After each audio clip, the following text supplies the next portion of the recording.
titulé de la siguiente forma: quemar las naves. Digan conmigo, quemar las naves. Y he estado siendo muy intencional para ayudar a personas que se sienten más cómodos con el inglés, aunque estemos predicando en español, que en la parte de arriba va a aparecer en español y en la parte de abajo la Biblia y todo va a aparecer en inglés. Entonces usted sigue la traducción y sigue los slides en inglés abajo. Amén. Es más trabajo, pero todas las personas son importantes para nosotros. Amén. Sí, gloria a Dios. Amén. ¿Está listo?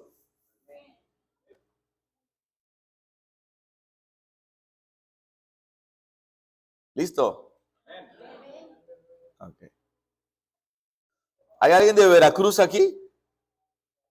¿México? ¿Veracruz? ¿Veracruz, México?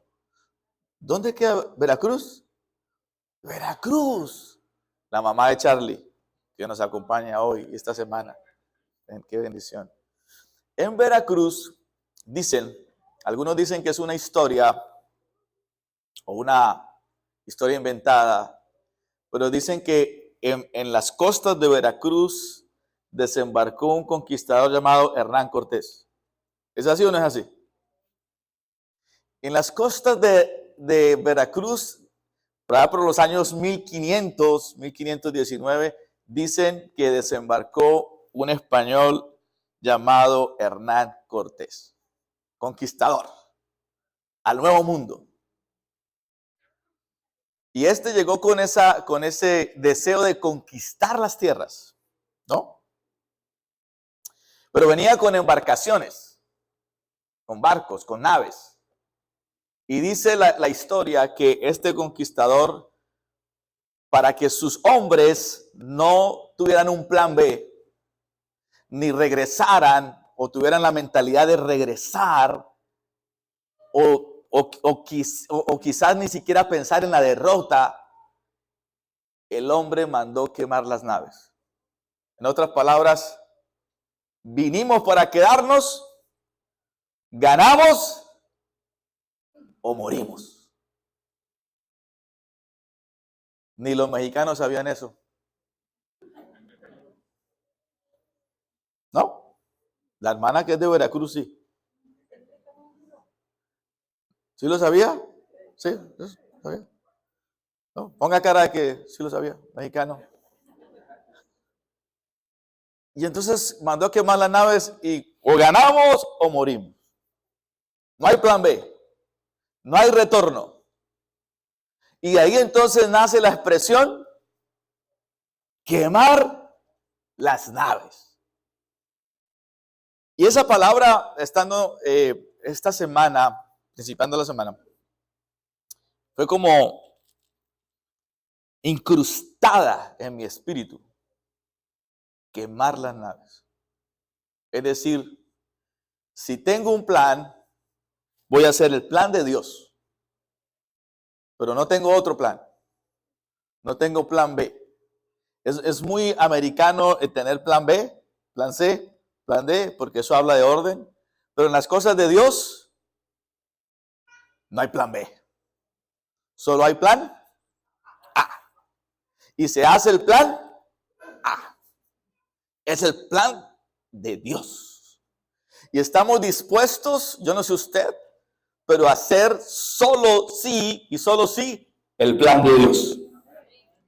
Pero eso no va a ser fácil.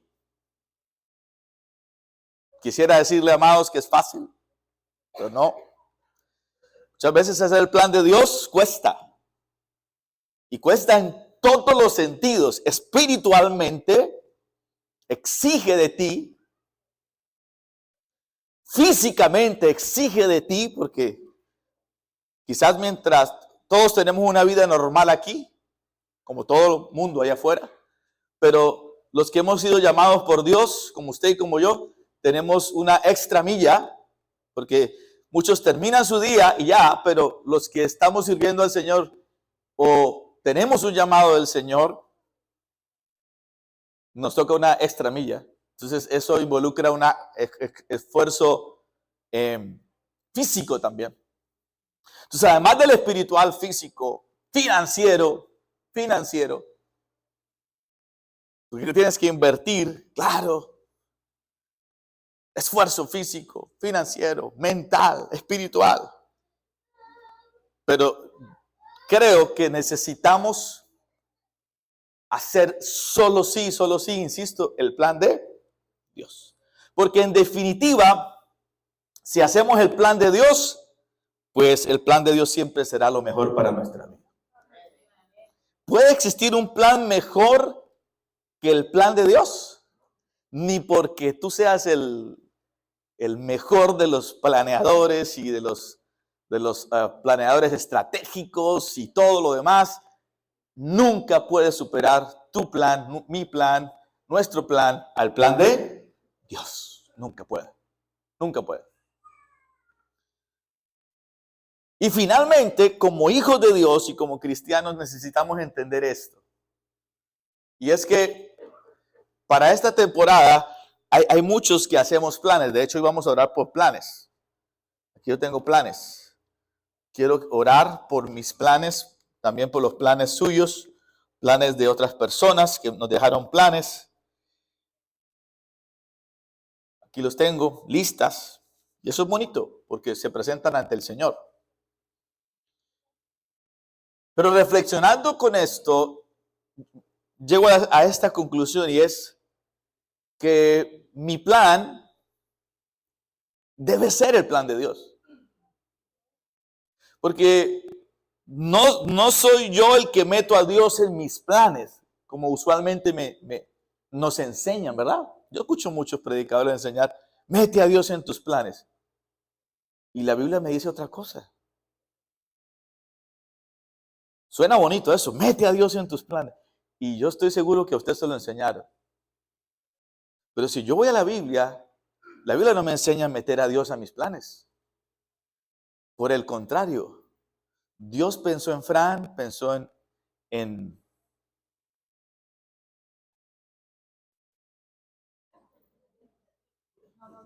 todos. Pensó en todos. Porque Él tiene unos planes y Él fue el que te tomó y te metió en sus planes. Gracias por el entusiasmo. Entonces no es que yo meto a Dios en mis planes. Dios tiene un plan y entonces pensó en ti y te incluyó en sus planes. Entonces Dios no está para cumplir mis planes.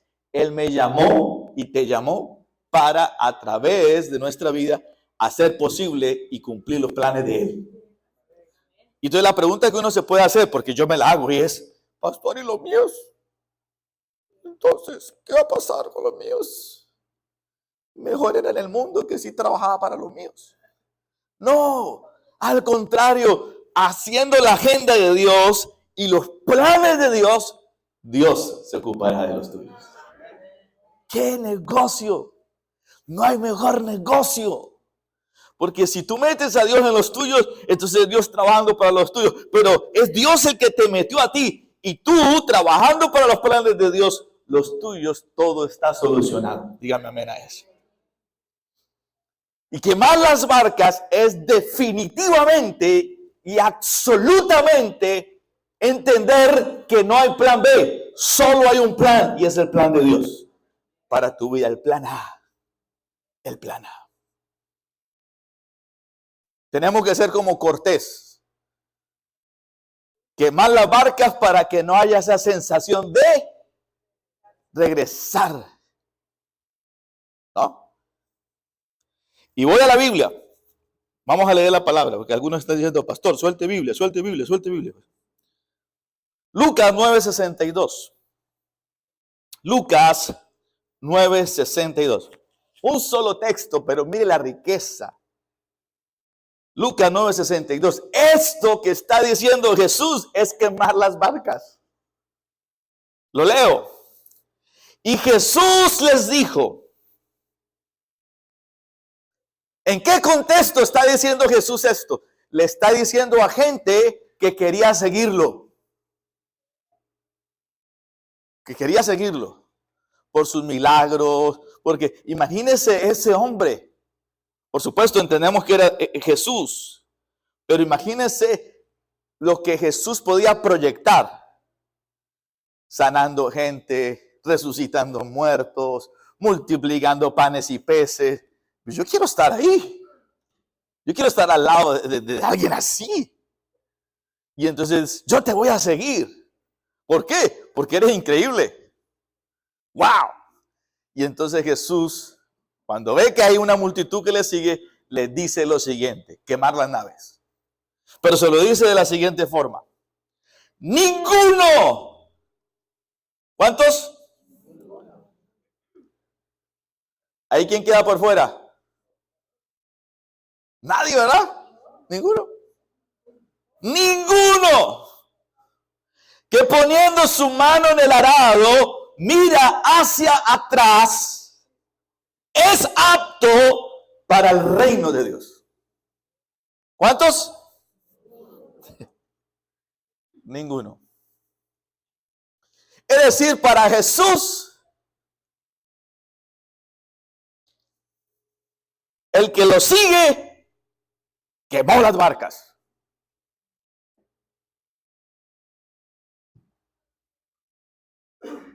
Y no hay plan A, no hay plan B, solo su plan. Y usa la figura, usa el lenguaje que ellos podían entender. Si había un pueblo agrícola y ganadero, era el pueblo de Israel. Y quienes araban, no es como hoy en día, aquí hacia el norte de California, hay muchos plantíos, ¿verdad? Muchos plantíos. Y a veces uno pasa, cuando va hacia San Francisco, hacia el norte, uno ve las máquinas, ¿no? Haciendo los surcos. Y no creas que era en ese tiempo así. En ese tiempo eran con bueyes, con animales o muchas veces manual. Entonces Jesús está diciendo: el que pone las manos en el arado, es decir, el que va a arar la tierra y mira hacia atrás, no es apto. ¿Por qué? Porque como era manual arar, el que se distraía, le quedaba el surco, ¿qué? Torcido. Y para el Señor, lo torcido no cuenta. Tiene que ser derecho. Y entonces él dice, él usa eso para ilustrar el reino. Él usa eso para ilustrar el reino. Y dice, así es el reino de Dios. El que pone las manos en el arado. ¿Cuál sería el arado? ¿Cuál sería el arado? La obra del Señor, el reino de Dios. El compromiso con Dios. El que se compromete conmigo y mira hacia atrás, ¿qué dice el Señor? No es apto. Entonces, mejor deje las naves como un plan B. Pero si estás conmigo, quémalas. Palabra fuerte, ¿verdad? Pero al mismo tiempo, muy interesante, porque el Señor quiere todo. Y esa famosa historia de Hernán Cortés, quien ordenó quemar las naves al llegar al Nuevo Mundo para motivar a sus hombres a avanzar sin posibilidad de retroceder, nos enseña mucho a nosotros. Porque usando la historia y usando este texto de Jesús, es las dos hablan de no mirar atrás. Hablan de no mirar atrás. Y entonces me puse a preguntarme, estoy a ¿cuántos días de terminar el año? 2 días. Y yo me puse a preguntarme para mí, Fran, ¿hay alguna nave que todavía no hayas quemado?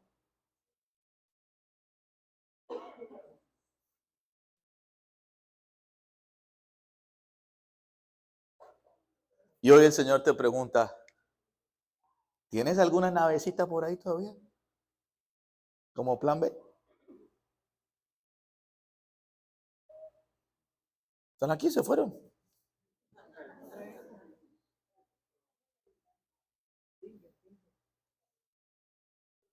¿Hay alguna nave, Fran? No, pastor, no creo que usted tenga naves. Hermano, yo tengo una artillería completa, hermanos. Tengo la frontera sur llena. Aquí en San Diego que hay una, ¿no? Muchas naves. Pero me puse a pensar, quizás usted se identifique con algunas de estas, pero escuche esto. Quizás la lista pueda ser más larga, pero yo traje algunas naves que son necesarias quemarlas para poder entrar en el año 25. La primera, la nave del temor. ¿Cuál nave? Quemar las naves del temor. Del temor.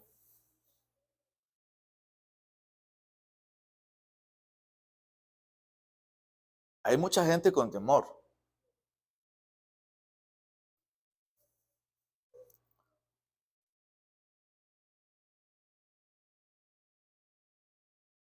Yo lo percibo porque a mí me preguntan, pastor, ¿usted qué piensa de Trump? Y yo qué pienso, pues bien, oro. Y de Biden, oro. Eso es lo que me manda la Biblia, orar, ¿sí o no? Por las otras. No es que no me importe, sí me importa. Yo veo noticias todos los benditos días. Pero gente con temor. Como si su vida dependiera de y no de Dios. Entonces la nave del temor hay que quemarla. Por ese y por otros, ¿no? Muchos temores, hay mucho temor en la gente. Afuera, esos valientes que ven usted, que en las luces, en los semáforos, le hacen pistola a usted. ¿Entendió pistola? No, es que no puedo hacer la señal, me toca hacer así. Le hacen a usted pistola y le hacen a usted señales y le dicen a usted groserías porque se creen los meros. Esos están llenos de temor. Estos están llenos de temor. Afuera hay mucho temor. Aquí, sí, no debería haber. Pero hay temor. Pero ¿qué dice la Biblia? Segunda de Timoteo 1:7. Pues Dios no nos ha dado. ¿Quién? Dios. ¿Qué es lo que no nos ha dado Dios? Un espíritu de temor y timidez, sino de poder, amor y autodisciplina, dice esta versión, Nueva Traducción Viviente. O la Reina Valera dice, poder, amor y dominio propio. Dios nos ha dado poder. Dios nos ha dado su amor y nos ha dado la capacidad de dominio propio o autodisciplina. Pero no nos ha dado temor ni timidez. ¿Sabe por qué es peligroso el temor? Porque el temor paraliza, iglesia. El temor paraliza. Muchas veces el miedo al fracaso. Hay gente que no hace cosas o no hace lo que Dios le pide porque tiene miedo a fracasar o miedo al rechazo o miedo a lo desconocido. Incluso ese miedo a lo desconocido nos impide avanzar en obediencia. Pero el Señor nos ha dado espíritu de poder, no de temor. ¿Están conmigo?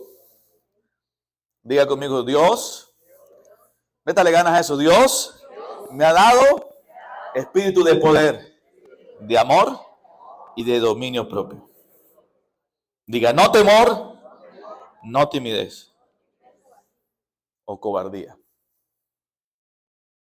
Voy a la Biblia, un ejemplo en la Biblia, ejemplo, Números 13:30 al 33. Voy a leer una Nueva Traducción Viviente. Aquí habla de unos espías, hombres que habían sido enviados por Moisés, porque Dios le pidió a Moisés, envía espías a la tierra prometida para que vayan y vean lo bueno de la tierra y al regresar vengan y contagien a sus hermanos de la buena tierra que vieron. Y envió 12, ¿recuerdan? Envió 12. Números 13-33. Pero de los 12, 10 llegaron con temor. Pero es que no los mandaron a traer temor, los mandaron a que vieran la tierra y vieran la bendición de la tierra, y cuando llegaran, dieran el reporte, el informe, contagiaran a sus hermanos de fe, de optimismo. ¡Qué tierra tan hermosa! ¡Qué montes tan bellos! ¡Qué ríos que hay en esa tierra! No se compara a Egipto, ni mucho menos a este mugroso desierto. ¡Qué tierra tan bella! Y llegaron de los 12, 10 atemorizados. Ni para qué los mandaron. Llegaron 10 atemorizados. Y solo dos, se ocuparon de traer el reporte que Dios quería. Voy a leerle la Biblia. Pero Caleb, versículo 30, trató de calmar al pueblo que se encontraba ante Moisés. ¿Por qué lo trató de calmar? Porque los otros 10 lo intranquilizaron. O sea, los otros 10 vinieron. Muchos gigantes allá. Qué terrible esa tierra. Pero cómo aplaudíamos con los pies. Y contagiaron a los otros. Entonces era todo el pueblo ya. Tenían que calmarlo. ¿Y qué dice? Vamos, dice Caleb, vamos enseguida a tomar la tierra. Dijo, de seguro podemos conquistarla. Pero los demás hombres que exploraron la tierra con él no estuvieron de acuerdo. No podemos ir contra ellos. Son más fuertes que nosotros.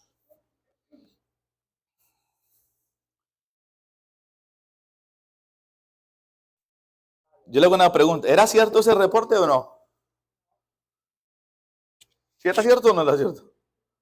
¿Era cierto o no era cierto? ¿Sí era cierto? Era más fuerte, pero todo el enfoque fue acerca de ellos y no acerca de Dios. El enfoque todo fue acerca de ellos y no acerca de Dios. Versículo 32. Está bien cuando alguien se llena de temor. Tiene derecho a tener temor, duda, desánimo. Pero a mí lo que me preocupa es cuando lo tiene y quieren contagiar a otros. Cómete tu veneno tú solo. Ahógate en tu propio veneno, querido. Pero no contagie a los otros. Muy fuerte. O sea, si tú quieres aplaudir con las rodillas, tú. No me vengas a contagiar a mí, querido. Porque si no ya vamos a ser más temerosos. Y eso es como una pandemia. Se corre. Verso 32. Miren lo que hicieron. Comenzaron a divulgar entre los israelitas el siguiente mal informe sobre la tierra. La tierra que atravesamos y exploramos devorará a todo aquel que vaya a ir allá. Y la pregunta es, ¿y por qué no se los tragó a ellos? Todos los habitantes que vimos son enormes, sí. Hasta había gigantes, los descendientes de Anac. Y al lado de ellos nos sentíamos como saltamontes o langostas. Y así nos miraban ellos. Porque el temor te hace sentirte más chiquito que otro. ¿Verdad? Yo siempre digo, a mí ni me des ni me quite. Es decir, no me trates mal porque no soy menos que tú. Tampoco soy orgulloso. Pero háblame de frente. Porque los dos somos iguales. A donde quiera que sea. En cualquier contexto, ¿verdad? No permito que nadie me pisotee. Tampoco soy más que nadie. Pero el temor a estos benditos los hizo sentir como saltamontes. Saltamontes, langostas. Porque el temor te hace ver menos que otros. Te hace sentirte menos que otros. Y aparte que se siente así, vinieron y divulgaron, contagiaron ¿a quién? Al pueblo. Temor. Entonces, la primera nave que hay que quemar para entrar al 2025 es el temor. ¿Sabe qué me decía el Señor? Que en el 2025 va a haber mucho temor. Mucho temor. Aquí, en esta nación, pero no en tu vida. Porque quemamos las naves. ¿Qué tenemos que hacer? Identificar los temores que están frenando tu caminar con Dios. Quema esas naves y avanza confiado en el poder de Dios y en la fidelidad de Dios. Porque si Dios te habló de esa tierra, lo que Dios te mandó a hacer, Él te va a respaldar. ¿De acuerdo? Número 2. La segunda nave que hay que quemar para entrar al 2025 es el pasado. El pasado. Diga, amigo, pasado.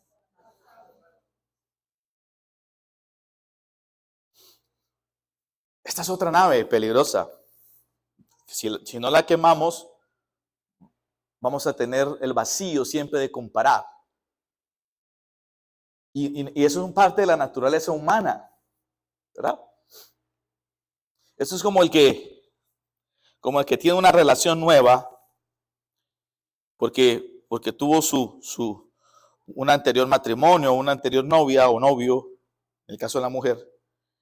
Y entonces, en esta nueva relación dice, oye, tú no cocinas como cocinaba ella.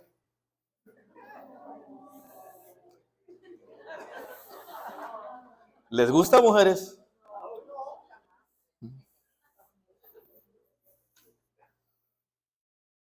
Ay, tú no me besas como me besaba él.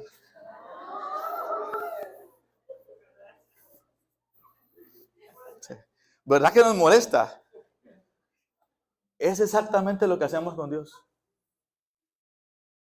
Estaban los israelitas viendo la gloria de Dios, viendo el poder de Dios, con las promesas de la tierra prometida, en el desierto, viendo el maná, viendo la gloria de Dios y decía, en el desierto, en Egipto comíamos mejor. Y Dios que es tan amoroso. A veces uno dice, si yo fuera Dios, le diría, lárguese para Egipto. Yo estaba feliz. Pero ustedes en Egipto chillaban como niñas. Y pidiéndome un libertador y les mandé a Moisés. Y ahora están aquí. Y en Egipto. Yo no entiendo. Dios está acostumbrado a tratar con el ser humano definitivamente. Pero es difícil con nosotros. Es difícil. Es difícil, muy difícil. Y para entrar al 2025, el pasado es necesario quemarlo. ¿Por qué? ¿Es malo de tu pasado? Quizás no. Pero lo que Dios quiere hacer es una nueva historia. Yo quise traer hojas en blanco. Y después dije, no, mucho desperdicio de hojas. Pero quería darle una hoja en blanco profética a cada uno. Porque es que Dios quiere escribir una nueva historia en tu vida. Y si quiere Dios escribir una nueva historia en tu vida, no vayas a colocar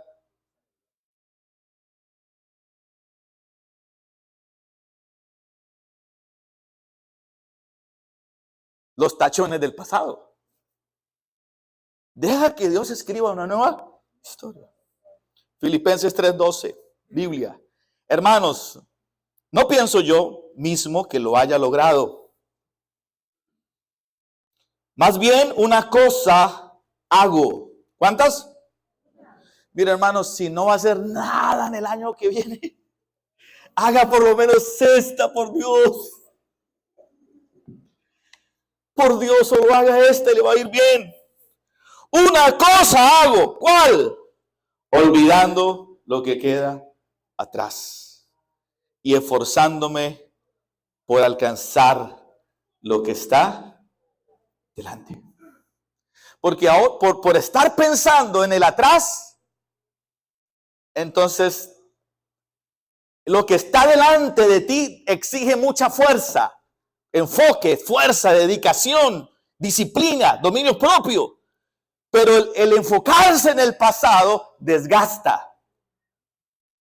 Desgasta mucho. Créame que desgasta mucho. Es mucho desgaste. El pasado, iglesia, puede ser una carga. ¿Puede ser una qué? Carga. Y ese pasado puede ser pecados. Quema eso. Puede ser fracasos. Sí, también quémalos. Y escúchame, hasta éxitos. Hasta éxitos. Los éxitos del pasado pueden detenernos del éxito del futuro. Porque usted se da cuenta que todo el que vive el éxito del pasado yo tenía, yo podía, yo era flaco.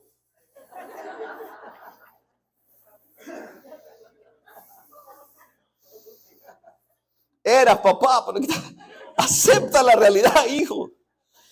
Las niñas se morían por mí. Ahora si no te cuidas te vas a morir tú.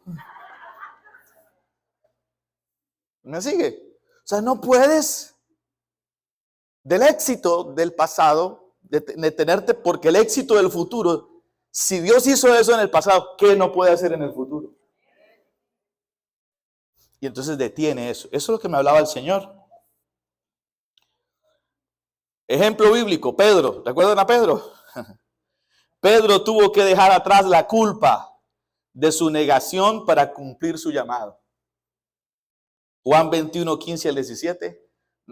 Traje la cita, pero no está el texto, pero usted lo conoce. Jesús resucitado. ¿Sabe a quién es el primero que va después de aparecérsele a las mujeres? ¿Sabe a quién es el primero que se le aparece Jesús? Pedro. Y lo confronta. Pedro, ¿me amas? Señor. En la traducción, en la Biblia, en inglés y en español, no percibimos el diálogo. En el griego es interesante, porque el griego tiene 3 o 4 palabras para la palabra amor. ¿Sí? Está el amor ágape, el amor fileo, el amor eros, y hay otro amor. Entonces cuando Jesús le está diciendo, Pedro, me agapes, me agapeas, es decir, me amas como yo te amo. Amor ágape es el amor de Dios, el que yo haría todo por ti. Pedro le dice, Señor, tú sabes que te fileo, es decir, que te quiero. Segunda vez, Pedro, ¿me amas? Señor, tú sabes que te quiero. Pedro, ¿me quieres? Señor, tú sabes que me llega solo hasta querer. Pero tuvo que despojarse y aún el Señor con eso de querer, como que vas a apacentar mis corderos. Es decir, me gusta tu honestidad, Pedro, pero vengo a restaurarte. Judas pudo haberse restaurado, pero Judas no se despojó de su culpa, de su pasado. Y entonces falleció, él mismo se suicidó. Pero Pedro fue restaurado por Jesús. Es decir, despójate de la culpa, despójate de lo que quedó atrás. Ya me negaste, ya. Ahora hay algo que quiero hacer contigo. Y eso es lo que nosotros necesitamos entender, que lo que Dios quiere hacer con nosotros está delante. Y yo siento, y no quiero jugar con eso, que no es poca cosa, que es algo muy grande que Dios va a hacer contigo, con tu vida. Pero lo negué, ya está, lo negaste, ya. Pero metí la pata, ya la metiste. A propósito, esta semana tuve una revelación a eso de pata. ¿Por qué decimos patadas si se llama pie? Otro día hablamos de eso. Tremendo, ¿no? Revelaciones del pastor. Suelta el pasado. Lo negaste. Te equivocaste. Pudo ser y no fue. Suéltalo. Porque si sigues atado, puedes perder tu futuro. lo que está delante. ¿Y quién fue Pedro? ¿Quién fue Pedro en la mano del Señor? Tercera nave. Hay una tercera nave. Entonces ya vimos la primera, temor. La segunda, pasado. Ahora, hay que profetizar esa. Levanta tu mano y diga conmigo, Señor, estoy dispuesto a quemar la nave del pasado. Tercera nave. La nave de la comodidad. Ay, ay, ay, ay, ay. Hasta yo digo ay, ay, ay. Quemar la nave de la comodidad. Pero pastor, luego no estamos orando para estar cada día más cómodos. Sí. Sí, pero la comodidad es peligrosa. La comodidad es buena. Diga conmigo, la comodidad es buena. Dios cada día quiere que estés mejor. Que hables mejor. Que vistas mejor. Que ganes mejor. ¿Qué más? Que vivas mejor, ¿verdad? Que tengas un mejor carro, también. Pero la comodidad es peligrosa.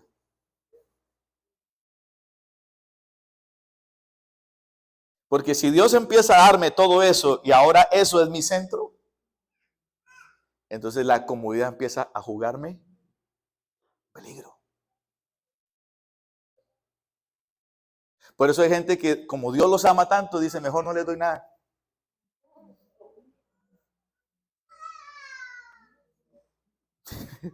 Mi pastor. Sí, porque saben que si les da, ese día se olvidan de quién se los dio. Entonces, ahora todo es eso y acerca de eso, y descuido al Señor. Dicho sea de paso, es lo que sucede en Estados Unidos. Hello. La comodidad. ¿Cómo es en nuestros países?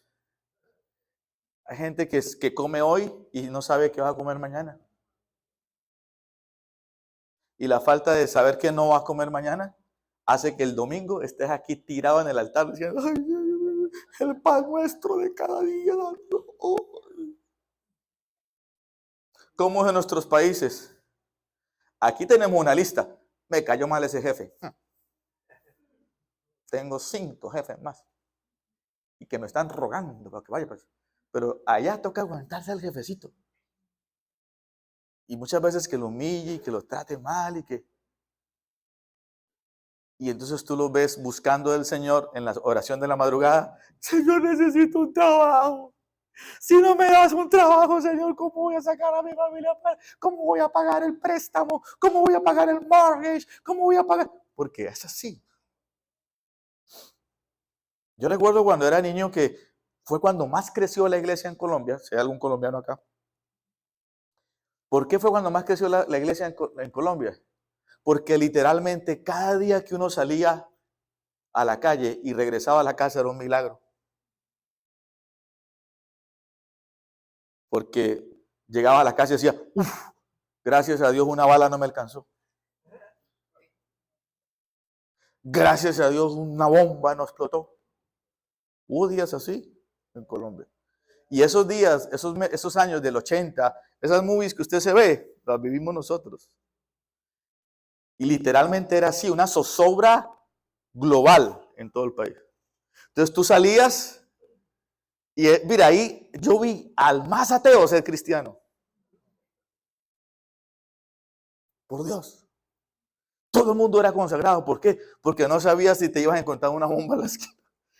O si iba a pasar algo, si te iban a atracar, o si te iban a matar. Y eso hizo que la gente llegara a las iglesias. Pero la comodidad es peligrosa. Yo no estoy diciendo que no sea de Dios. Pero si no entendemos la comodidad, cuando Dios quiere hacer algo con alguien y no entiende, ay, me gustó esa foto. Lo de la comodidad. Entonces, si no entiende la comodidad, entonces Dios dice, yo lo que tengo contigo, finalmente no es que quiero que se pierda tu alma, prefiero que entres pobre al cielo que rico al infierno. Gracias por eso, amén. A menos de que quieras entrar rico al cielo. Complicado eso. Entonces hay que cuidarnos. Génesis 12:1 habla de Abraham. Pero Jehová había dicho a Abraham, vete de tu tierra, de tu parentela, de la casa de tu padre, a la tierra que te mostraré. Eso es comodidad. Y me gusta porque la Biblia dice, pero Jehová había dicho. Siempre hay un pero. Siempre tenemos una excusa para, pero Dios dice, pero yo te había dicho tal cosa. Y cuando usted lee los capítulos anteriores, lea Génesis 11, usted se da cuenta que Abraham no hizo caso al principio. Y pregúntame, ¿qué pasó? Corrieron dos cosas interesantes que a veces no se escucha mucho de eso de Abraham, pero léanlo en la Biblia. Primero, fallece su papá. ¿Recuerdan? Taré. En otras palabras, ¿no entendiste que te fueras? Empezó a quitarle lo que hacía que no te fueras. No me voy a predicarle los de acá. ¿Qué es lo que hacía que Abraham no saliera? El vínculo. Entonces le quitó al papá. ¿Qué es lo que hace que tú no hagas lo que Dios te pide? Ya entendimos. La comodidad puede estancar. Vivir en la zona de confort nos impide experimentar el poder de Dios en lo desconocido. Nuestra naturaleza humana siempre va a buscar lo seguro, pero Dios nos llama a una fe activa. ¿Por qué, pastor, entonces la comodidad? Si estamos orando para que Dios nos bendiga, nos prospere, ¿por qué entonces la comodidad es mala? Cuando no entiendes el propósito de para qué Dios te la entregó. Hablando de Abraham, Hebreos 11:8 dice, por la fe Abraham, siendo llamado, ahora sí, obedeció para salir al lugar que había de recibir como herencia. Y escuche, y salió sin saber a dónde iba. Diga conmigo, eso es fe. Porque muchas veces tienes que obedecer sin entender. Nosotros queremos entenderlo todo. A veces hay que obedecer sin entender. Y yo uso una frase que ustedes me han escuchado mucho decir. A veces en broma, pero tiene profundidad. A Dios no hay, Dios es como las mujeres, siempre digo yo. No hay que entenderlas, hay que amarlo. Porque hay cosas que tú no entiendes de Dios. En serio. ¿Cómo es que Dios opera? Tú no puedes comprenderlo. Dios es misterioso en su forma de obrar. Hoy te dice, quiero que golpees la piedra. Después vas tú a golpear la piedra y dice, no, háblale. Pero la golpeaste y se enoja. Pero ¿cómo? Si la primera vez me dijiste que la golpeara, sí, pero esta vez te dije que le hablaras. Dios es misterioso. Él obra siempre de maneras diferentes. ¿Qué debes hacer con esta nave? Pues debes entender que áreas de tu vida te están llevando a una comodidad extrema y renunciar a ellas para avanzar con fe en lo que Dios te llama. Y una última nave. Ya dijimos temor. Ya dijimos pasado, comodidad. Y la última nave, iglesia querida, quemar las naves de la dependencia humana. En otras palabras, de depender del hombre. La nave de la dependencia del hombre. Dios no quiere que tú dependas del hombre. Dios quiere que tú dependas de Él. ¿Sabe que depender de Dios es lindo? Dígame amén. Pero no es fácil. Cuando tú dependes de Dios no es fácil. Es precioso depender de Dios. Porque Dios siempre te sorprende mucho más alto que tus expectativas. Pero depender de Dios no es fácil. Y a veces en la espera desespera. Diga conmigo, la espera desespera. Entonces, en esperar a Dios, no vemos qué Dios hace. Entonces, tenemos una navecita por allá guardada, el plan B, y vamos y lo hacemos. Y Dios dice, yo quiero que dependas de mí. Salmo 20, versículo 6. Ahora conozco que Jehová salva a su ungido. ¿A quién salva? ¿Cuántos ungidos hay acá? Levántenme la mano. Bien, para esos 4 de la palabra hoy. Ahora conozco que Jehová salva a su ungido. Lo oirá desde sus santos cielos con la potencia salvadora de su diestra. Dios oye a sus ungidos. Dios salva a sus ungidos. Lo que hagan contra usted nunca va a prevalecer. Mientras usted esté sujeto a la palabra y al Espíritu de Dios, Dios siempre lo va a librar a usted. Siempre. Recuerde que la unción en Saúl fracasó cuando él no entendió. Pero mientras él entendió, la unción te guarda. Estos, versículo 7, confían en carros y aquellos en caballos. Mas nosotros del nombre de Jehová, nuestro Dios, tendremos memoria.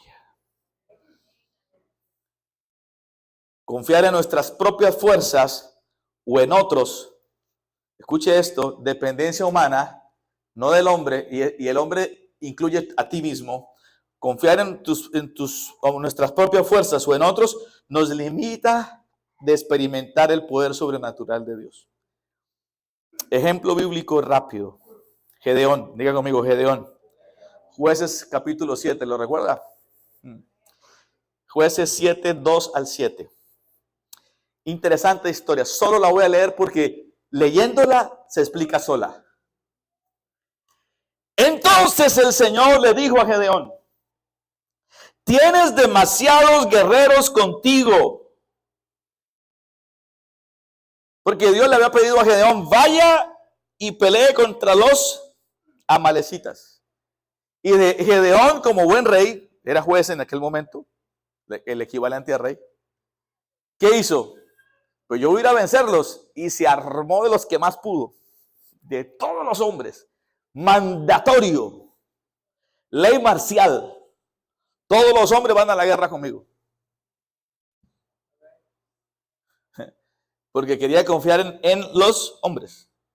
Tienes demasiados guerreros contigo. Si dejo que todos ustedes peleen contra los madianitas, no amalecitas, pero madianitas, los israelitas se jactarán ante mí de que se salvaron con su propia fuerza.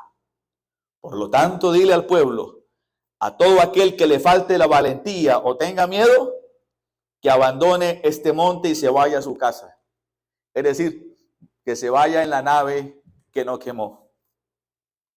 Así que 22,000 de ellos se fueron a su casa. ¿Cuántos? Y se quedaron solo 10,000 dispuestos a pelear. Pero el Señor le dijo a Gedeón: mire, mi hermano, de 32,000, ¿a cuántos? A 10,000. Ya con eso uno dice: hermano, hermano, 22,000 gallinas, ya. Quedaron 10,000 gallos ahí. Ya con eso es suficiente. 22,000 que se fueron. Pero el Señor le dijo, Gedeón, versículo 4. El Señor le dijo a Gedeón: todavía son demasiados. Hazlos descender al manantial y yo los pondré a prueba. ¿Cómo los pondrá? Porque es que el Señor pone a prueba. Y yo les pondré a prueba para determinar quién irá contigo y quién no. Cuando Gedeón bajó con sus guerreros hasta el agua, el Señor le dijo: divide a los hombres en 2 grupos. En un grupo pon a todos los que beban el agua en sus manos, lamiéndola como hacen los perros. En el otro grupo pon a todos los que se arrodillan para beber directamente del arroyo.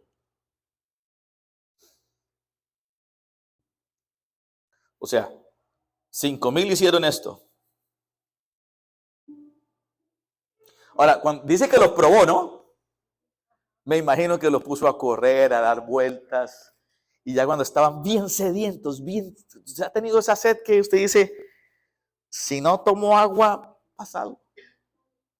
Y los llevó a un arroyo y ellos, en el desespero de que estaban siendo probados, se tiraron al agua. Yo me puse a pensar, yo hubiera hecho lo mismo con esa sed. Pero hubo otros que solo hicieron así. Porque ellos son guerreros.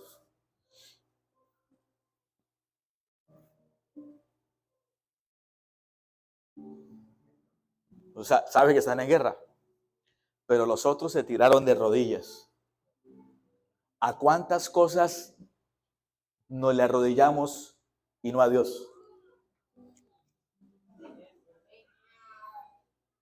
Bueno. Versículo 6. Solo 300. ¿Cuántos? De los hombres bebieron con las manos. Los demás se arrodillaron para beber con la boca en el arroyo. Entonces el Señor le dijo a Gedeón, con estos 300 hombres, de 32,000 a 300, con estos 300 hombres rescataré a Israel y te daré la victoria sobre los madianitas. Envía a todos los demás a que se vayan en la barca que no quemaron. Solo 300 quemaron las barcas. Quiero que dependan de mí. Esos 300 significa dependencia de Dios. Gedeón, depender de mí y no de los hombres. Conclusión. Al acercarnos al final de este año, es el momento perfecto. Diga conmigo, momento perfecto. ¿Y para qué? Para reflexionar sobre las naves que aún están ancladas en nuestra vida, esperando en qué momento vamos por ellas. Este es un buen momento.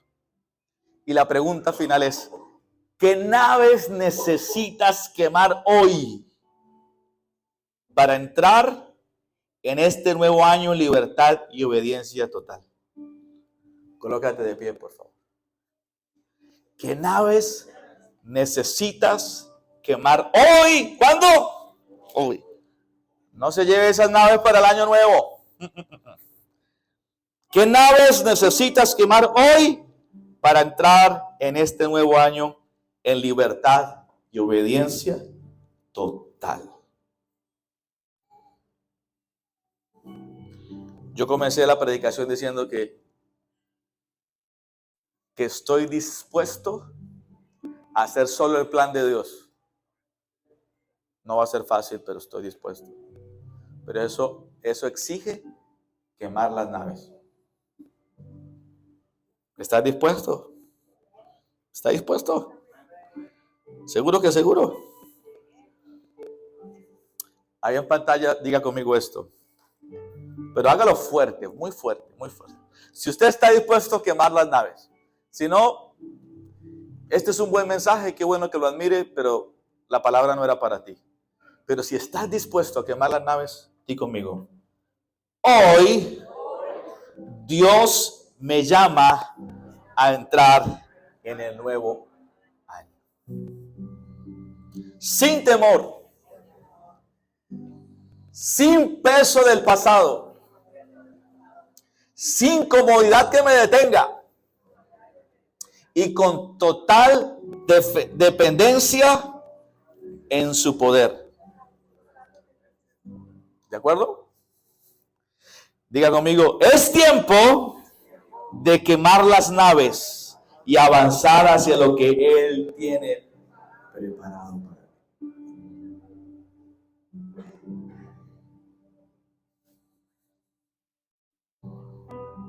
Una más. Este nuevo año será mejor que el anterior. Eso quiero repetirlo con ganas otra vez. Vamos otra vez. Vamos. Otra vez. Sacude el que tiene a su lado y quítele esa pereza ahí. Va. 1, 2, 3.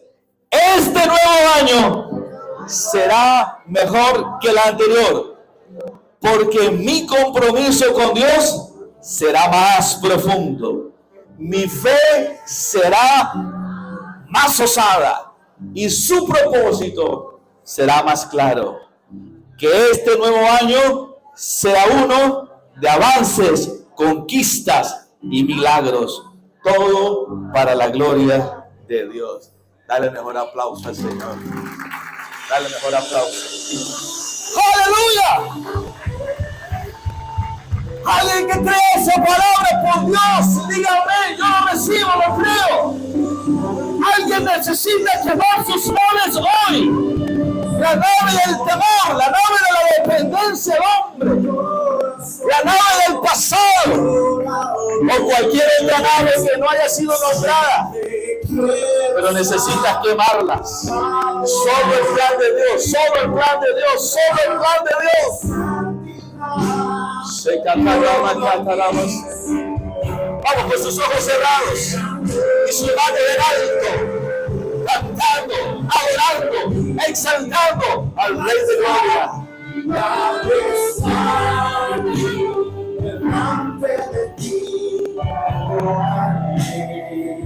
Sí, Señor. Ante ti, mi corazón me adora. Siempre quiero estar para y contemplar tu santidad. Por aquí, Señor, me adoro a ti. Y al estar aquí delante de ti, te adoraré.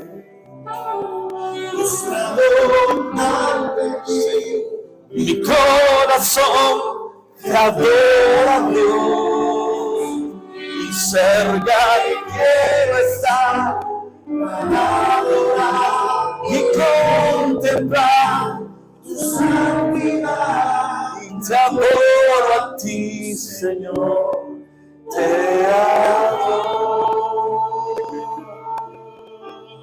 a ti.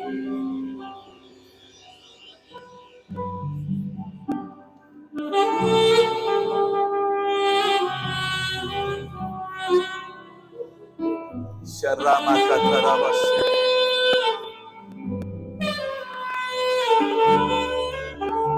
Y Soromo Katarabas.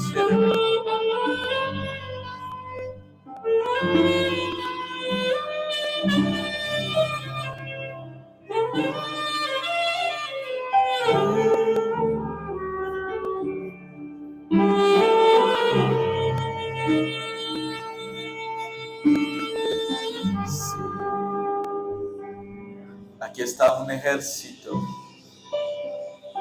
de guerreros y de guerreras, Señor.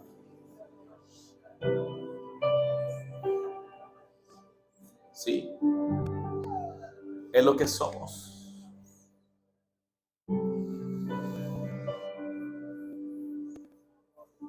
Hemos puesto las manos en el arado.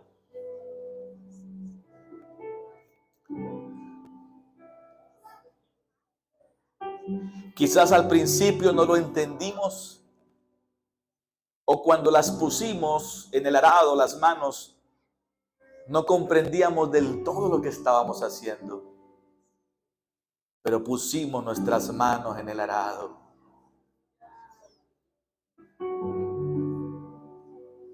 Y no queremos mirar atrás. Queremos que nuestros surcos queden derechos. Queremos una vida derecha, una familia derecha,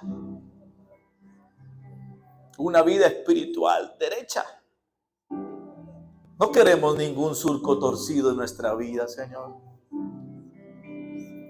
No queremos nada torcido en nuestra vida. No queremos un plan B. No tenemos nada debajo de la mesa. No tenemos una carta escondida en la manga. Tu plan es todo lo que tenemos. Tu plan es todo lo que tenemos. Y yo diría que lo único. Y queremos realizar tu plan.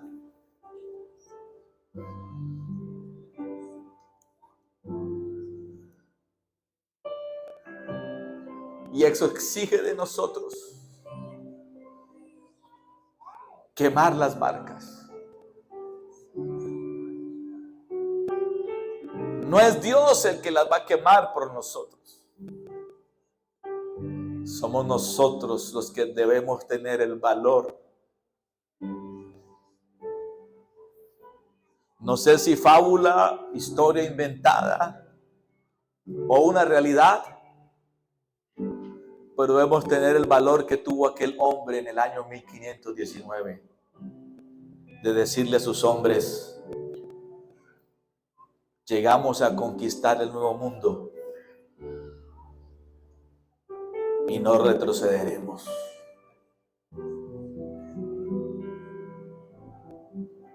Algunos quizás pudieron ver esa historia como un suicidio, como una locura, pero otros pudieron verla como solamente vinimos a ganar o a ganar. Y es que con Dios tú solo ganas o ganas. Con Dios tú nunca pierdes. Con Dios siempre se gana.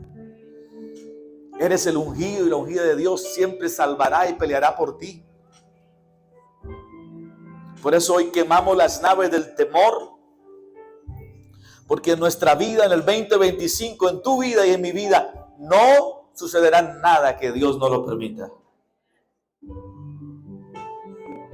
Quemamos las naves del pasado.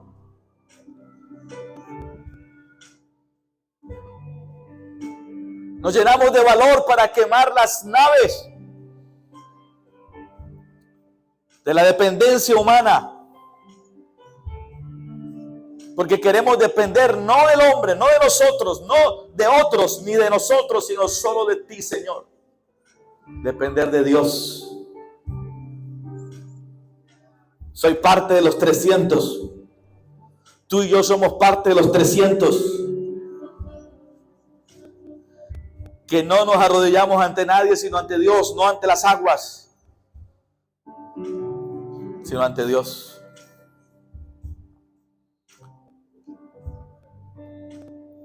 Gracias, Señor.